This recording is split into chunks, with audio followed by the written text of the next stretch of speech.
Hi friends, welcome to channel. இன்றைக்கி நம்ம பார்க்க போகிற ரெசிபியோட நேம் வந்து எக் சேமியா. எப்படி பார்க்கலாமா?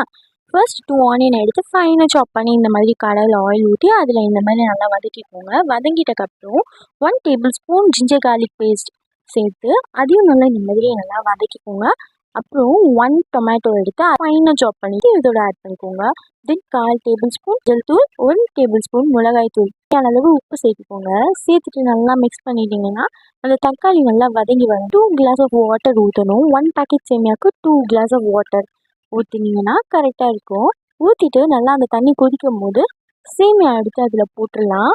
போட்டுட்டு அது இந்த மாதிரி நல்லா சமப்படுத்தி விட்டுக்கோங்க. அதுக்கப்புறம் இதில் வந்து லைட்டாக இந்த மாதிரி கொதிக்கும் போது அதில் 2 எக்ஸ் உடச்சி ஊற்றிக்கோங்க.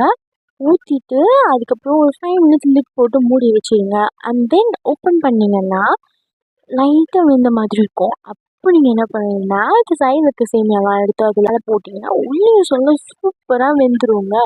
நல்லா எக்கு பாயில் ஆகிடும். நீங்களும் வீட்டில் ட்ரை பண்ணி பார்த்துட்டு எனக்கு கமெண்ட்டில் எப்படி இருந்துச்சுன்னு சொல்லுங்கள். மறக்காமல் சேனலை சப்ஸ்கிரைப் பண்ணிங்கன்னா நீங்களும் ஹாப்பியாக இருப்பீங்க, நானும் ரொம்பவே ஹாப்பியாக இருப்பேன்.